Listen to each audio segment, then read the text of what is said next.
Hi guys, my name is Julie and I'm the head coach of the Clifton Park location. I have been in fitness for about 20 years and I'm a certified personal trainer.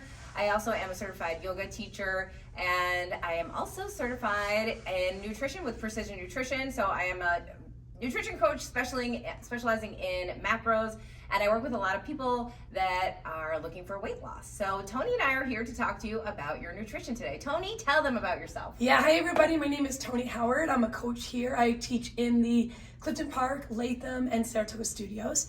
I have been in the industry, brace yourselves, 36 years.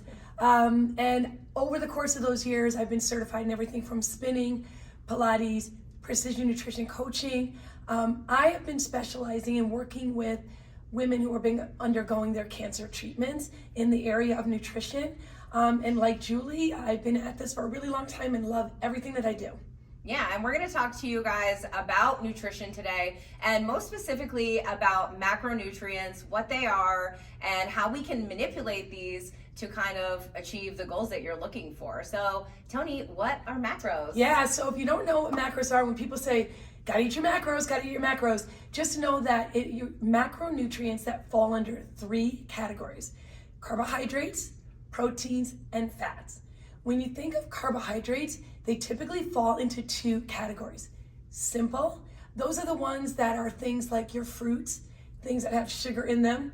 Those are the ones that don't stay with us very long. We like them, but they don't stay with us for a long time. Then you have carbohydrates that fall under complex. Those are the ones that we want to eat more of. The whole food complex carbs, things like pastas, whole grains, breads, things like that. Okay, we also have protein, which is my favorite macronutrient to talk about.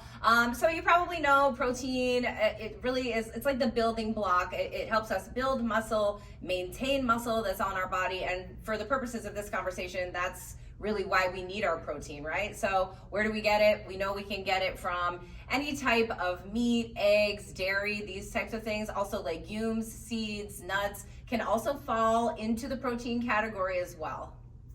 Your third area of macros falls under fats. And a lot of people get really worried about having too many fats or eating fats in general. There's a lot of diets out there that eliminate fats from your diets. We would say no. Fats are extremely important. They are the building blocks of things like our muscles and cells. They also help to keep women in hormonal balance. So fats, the good ones, the ones that fall under the things like avocados, certain oils, certain nuts, these are the ones that are really good for the body, and we're going to encourage you to eat healthy fats. Yeah, absolutely. So at this point, you're probably wondering, well, I don't know how many I should be getting of each of these categories. So we want to talk about a balanced approach just for the purpose of this conversation. So with Transformation Challenge upon us, my recommendation, if you're looking at your macronutrients and where your calories are coming from, I would recommend 35% should come from your carbohydrates, 35% from protein, 30 from fats, and kind of figure it out from there, which we are going to get into. Now, what other things do we need to consider, Toni? Yeah, well, those numbers can be very fluid. And I'll give you an example of that. If you are somebody that's been diagnosed with Crohn's disease, colitis, if you are a female that's undergoing cancer treatment and taking certain medications, those numbers can be very fluid. And what I mean by that is, while Julie, we make the recommendations of those percentages, we know that there are times when you might struggle to get those macro percentages met, given a certain medical diagnosis, given a medication that you might be on. There are a lot of antidepressant medications that also take, the appetite away. They have an appetite suppressant in them. So be thinking about things like that. Hitting those percentages can be fluid on any given day or week. Yeah, absolutely. So many of you might be wondering, well, where do I even start? I want to lose fat or I want to increase my muscle mass. What should I do? So once you've done your in-body scan, you want to take a look and do a deep dive and find your metabolic rate. This is a number that's shown in calories. So that would be a good place to start if you're looking for fat loss. If you are looking for muscle gain, we might be changing that number just a little bit, but it might be a nice place to start. That's actually what your body is burning at rest. Take out exercise, take out any movement movement you do throughout the day, this is what you're burning at rest. So I do recommend people kind of start around this number and then manipulate where their macros are coming from that number. Let's see, where are we going next? So for example, let's say your metabolic rate, it says 1,750 calories.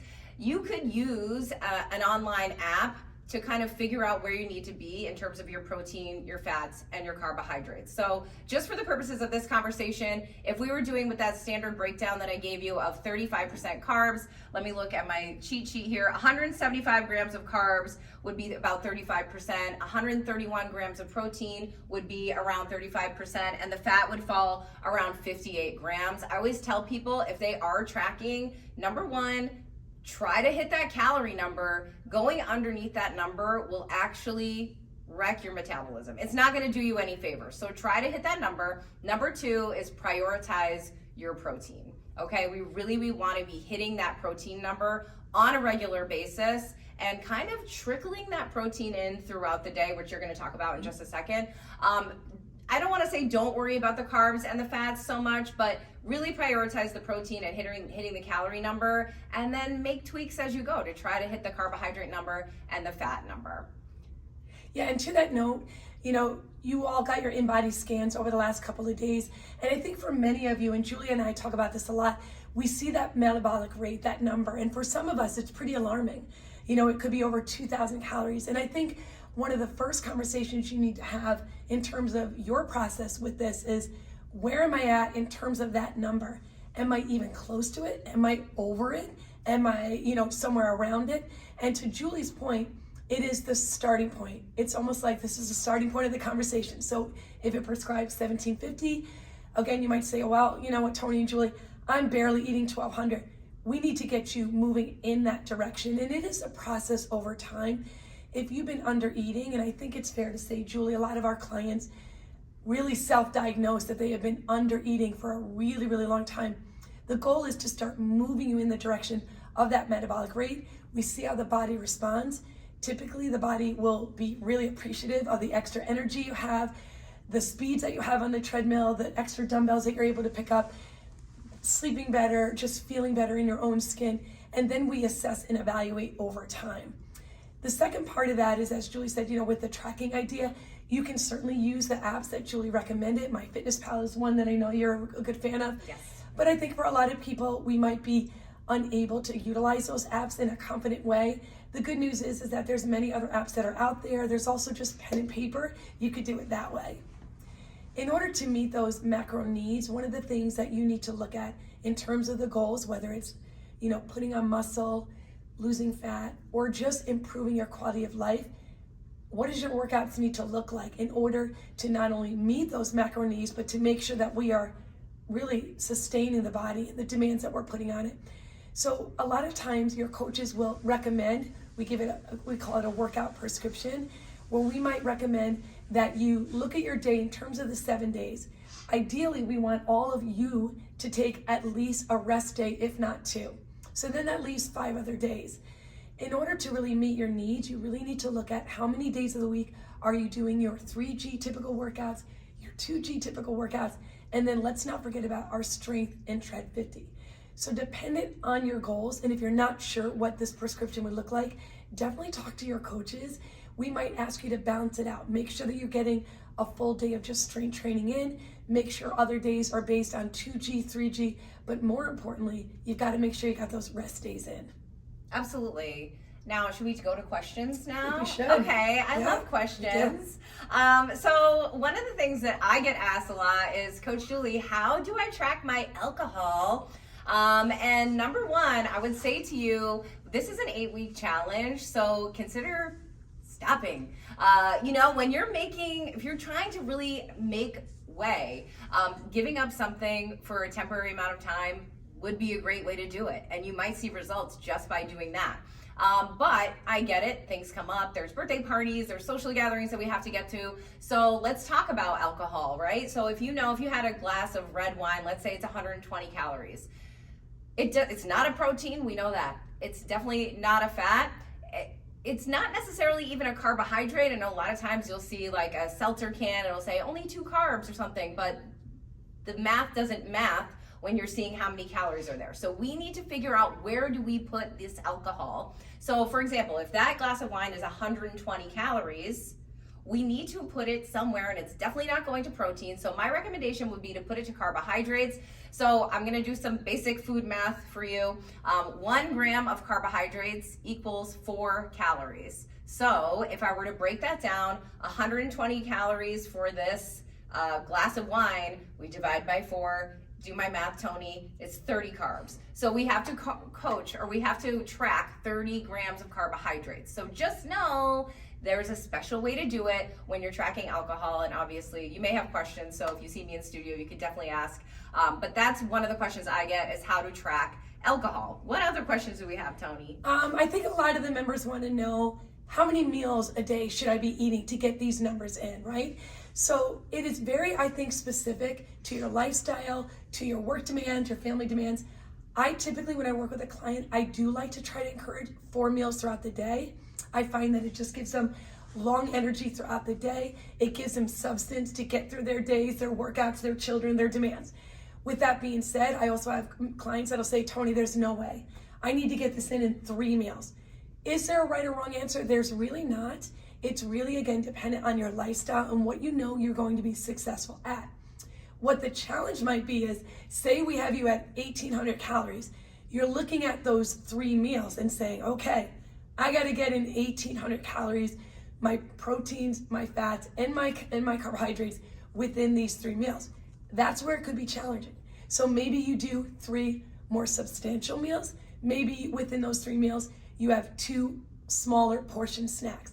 At the end of the day, when you put your head down at night, the answer should be, I've gotten in my calories, I've gotten in my macros, I've gotten in my percentages.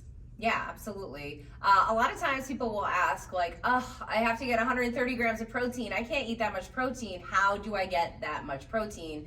And Toni has said it, I've said it before, you need to consider or think about your protein as like an IV drip. It's coming in throughout the day. That's the best way to do it. If you know you have to get 130 grams of protein in, you could also math it up and divide by 4 meals and kind of place that throughout your day and break it up that way. And another thing to consider is, a lot of times people will say, I still cannot get enough protein. So the easy answer is increasing the amount of protein you're already eating. So if you're having like 2.5 ounces of chicken at night, then, or with your dinner, you know, maybe we increase it, we make it 5, or maybe we make it 3.5 or 4. So that will already increase your protein intake. Or like if, you know, you're having scrambled eggs in the morning, you typically have 2 eggs. Why not have 2 eggs and 2 egg whites, or maybe even 3, to kind of increase that protein number? So these are just easy ways to kind of boost the number up. Awesome. Jewel, one of the questions I get, I think you get it too, is how do I track my progress outside of just the weigh-ins, right? So we know you all did your in-bodies, we weighed you in, we're gonna weigh you on the way out, but what happens in the middle of those 8 weeks? I am a fan of journaling. I think it's really important to kind of take some time at the end of the day to write down, how did you do with your macros? How did you do with getting in your carbohydrates, your fats, your proteins? I also think other things such as non-measurable goals. These are the things that have nothing to do with the scale. How are you doing in terms of your workouts? How do you feel in your own skin? You put on, and I get this a lot, and I know you do too, Jules, I put on a dress, I put on a pair of pants I have not worn in a year. I'm starting to get those clothes back on. There's so many other ways to measure your success outside of just the weigh-ins. So I think weekly, whether it's a Sunday thing, a Friday thing, you sit down, write it out, journal. Think about, you know, any things that got in your way during the week, whether it was just a party or an event, something maybe that, you know, was happening in your family that was a really challenging situation. How did you deal with it? Did we rely back on our food, our alcohol? So journaling, I think, is really important. Definitely, again, those non-measurable goals. I ran faster on the tread. I picked up a dumbbell. I get that a lot. Yeah, right? I also hear people saying they sleep better and they have more energy now that everything is balanced. But I love the idea of that self-reflection and kind of looking at things. Really important. I think we got through everything. I feel pretty good I about feel it. great about it. Listen, if you have more questions about macros, we are here for you, or put it in our Facebook group, and Toni and I will look to address it. But thank you for being here, and we hope you got something out of it. See you guys in the studio.